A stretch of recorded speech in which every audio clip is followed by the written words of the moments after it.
Hello, welcome to my channel, or welcome back if you've been here before. My name is Beth Ann. Today I'm going to talk about three somewhat recent reads. Two of these I read actually a few months ago, but I'm behind on talking about books on BookTube, and they're books that have kind of stuck with me for various reasons. So I figured I would just wrap up three books that I've enjoyed. So the one that I've enjoyed the most recently was The Museum of Ordinary Things by Alice Hoffman, and I haven't read that many Alice Hoffman books. I think I read Practical Magic when I was a teenager, and I don't remember it very much, but she's been on my list forever of a writer that I would like to explore a little bit more. And my mom had given me this book for Christmas, I think actually just this past year, so I'm actually on time for reading it. Hooray! So this book is historical fiction, and it's a fairly quiet romance set within this historical fiction setting. The characters are purely fictional, but the events of the book take place around real historical events.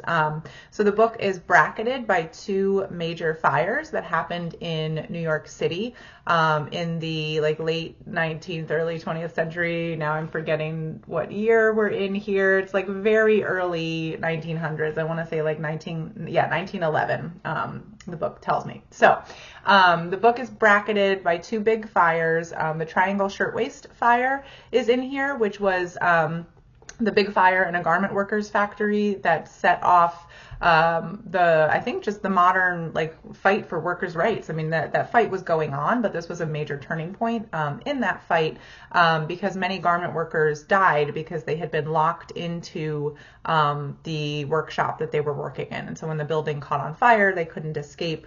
They were on a high floor. And so many of them jumped to their deaths, but it was a huge loss of life, and they were all young women, mostly immigrant women, so fairly empathetic cases. So the Triangle Shirtwaist Fire is in here, and then the other fire is the burning down of, and I'm forgetting its name, a big Coney Island attraction. It was going to be this huge amusement park in the early days of the kind of modern development of Coney Island, and it never, I think it was called Dreamland, and it actually never even opened because it was destroyed by a big a fire with an electrical catalyst. So that fire is also in here as well, and that fire interplays with the very exciting end of this book, which I will not give away. So we've got the backdrop of very real, historic New York City. This book is full of contemporary issues. So we hear a fair amount about the labor rights movement at that time in New York City. We hear a lot about immigrant rights and the plight that many immigrants were in. We follow two protagonists in this book. One is named Coralie. She's the one on the front of the book, and she lives out on Coney Island, and she is an attraction in her father's Museum of Extraordinary Things. And he is a bit of a con man. He's a musician turned pseudo-scientist who's sort of always looking for the next mutant freak sort of thing that he can display. And he sort of has this thing where he thinks he's doing it in a scientific way that's a little bit more elevated than your typical sort of freak show scenario. He is not a great person. You start off sort of realizing there's something off about this guy, and then as we get through the book, you realize worse and worse things about this guy. I don't even remember his name. I don't want to remember his name. He is basically the antagonist in this book. He's not a great person. So Coralie has grown up incredibly sheltered in her father's house, being a specimen basically in his museum. She has webbed fingers, and so her big thing is that he's trained her to be an incredibly accomplished swimmer. And as she's grown older, she becomes a mermaid in his museum because she can submerge herself for very long periods of time in water because she's such a strong swimmer. So we're following her and her increasing desire to be free of her father, her increasing strength moving towards rebellion. And then we also follow a young man named Eddie, who is from the Ukraine, actually, and he's a recent immigrant from the Ukraine. He's an Orthodox Jew, and so he had immigrated, and we hear some of his family history, and in particular his very fraught relationship with his father, because his mother was killed in anti-Jewish violence that made them flee the Ukraine, along with many other Jewish people, fleeing the Russian anti-Jewish violence. And so he settled in New York, and he starts out as part of the Jewish community, but because of his fraught tension with his father, he leaves the community, and he starts out in sort of some slightly shady dealings. He's basically a sort of a runner, an investigator boy, who tries to find missing people and things like that. He ends up sort of forcing his way into an apprenticeship with a very well-known Jewish photographer, and apprentices as that. And at the start of the book, his mentor has died fairly recently, leaving all of his camera equipment to Eddie, who is sort of making it work professionally as a photographer, but he's moved away from kind of the artistic side of things, and he's just taking like mugshot sort of crime and crime scene photos and things like that for the police department. So we've got kind of two characters who've experienced some trauma in their lives and are really kind of looking for something greater, but they don't really know it. Or Coralie kind of knows it, especially as the book develops. She knows she wants more. Eddie doesn't really know that he wants more. Anyway, it's Alice Hoffman. The book is beautifully written, and it's very, the writing is sort of like quiet, if that makes sense. I mean, partly we're so much in the head of Coralie, who's this very quiet, kind of repressed young woman. And so there's a lot of appreciation of nature as she's out swimming. There's a lot of almost sort of a mystical aura around some of their initial first meetings. Just absolutely gorgeous writing. I really loved that. And I really love these two characters. I thought Eddie and Coralie are really well fleshed out in this book. The one thing that I didn't, it's not that I didn't like it, but it kind of drove me crazy a little bit, was at the end of the book, events started to feel really, really rushed, and the things that were happening to the characters felt really, really rushed.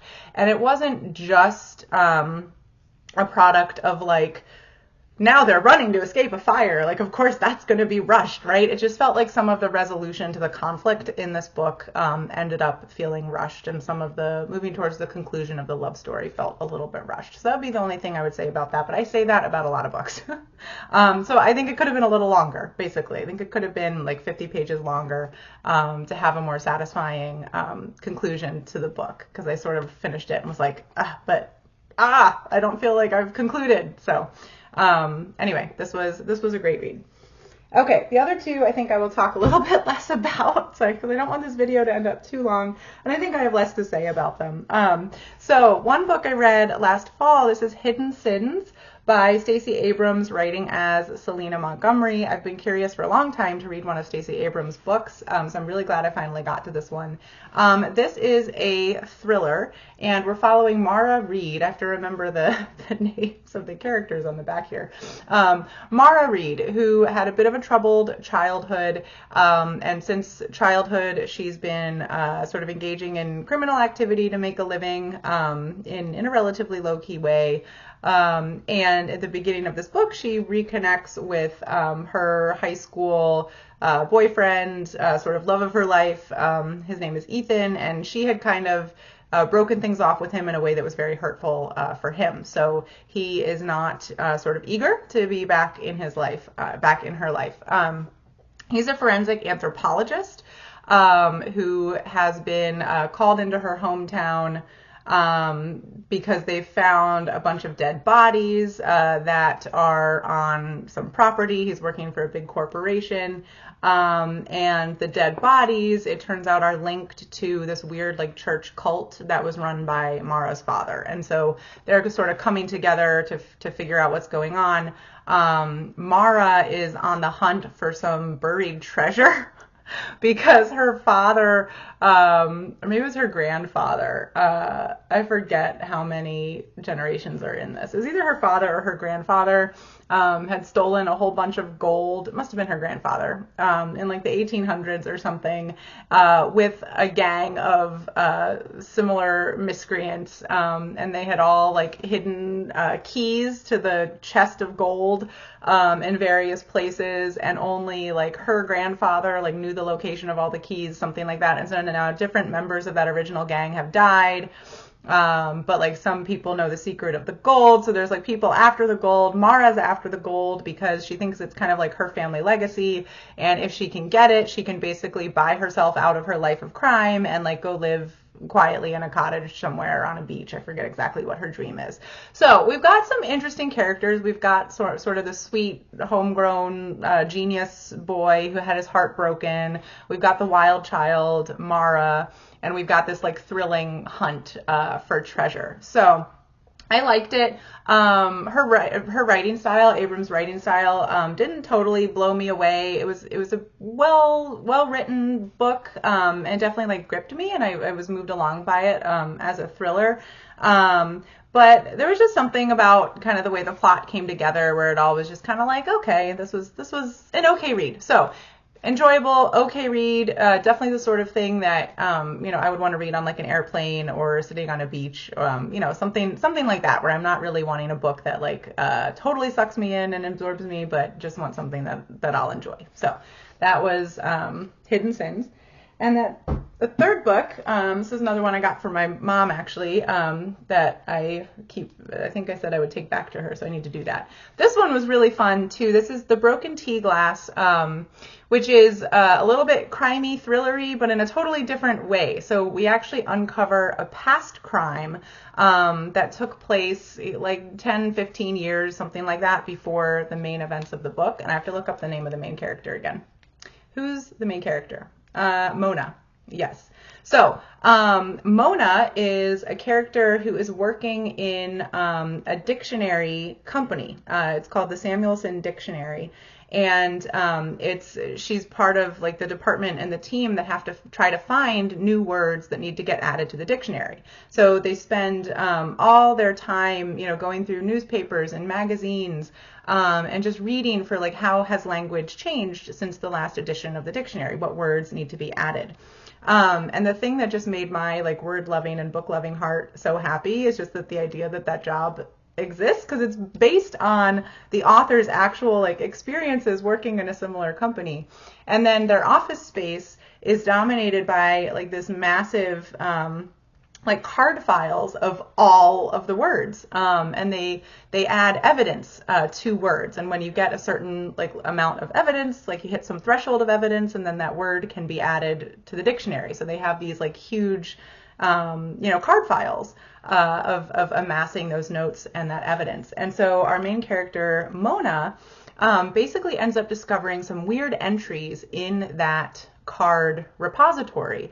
And it turns out that they are all clues that tell a story. And so as she starts to try to find them and piece them together, she's actually piecing together the story of a crime that happened to an employee at this company 10 to 15 years, I think 10 to 15 years. It's not very long, but before the start of this book. And so it's really fun so like certainly anybody who watches this booktube video is probably somebody who likes reading and likes words. And so from that alone, it was just like a really fun mechanic that is how the story of this crime is put together. So that was a really fun sort of exploration. The actual reveal of the crime itself, I sort of liked. There were aspects of it where I was kind of like, that just is a little underwhelming.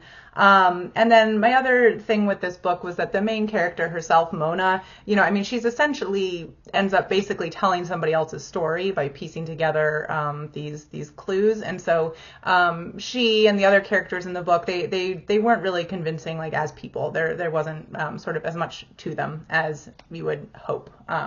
Which is fine. So a book I really, really enjoyed. It's just definitely not on my favorites shelf, right? It was very fun, and certainly for anybody who loves words, this is a fun yeah, a fun book, and I think a new way to tell a crime story. So I enjoyed it. All right, that is all I have for today. Thank you for watching. If you've read any of these books, I'd love to hear what you thought in the comments down below. And I'll see you on the next video. Thanks. Bye.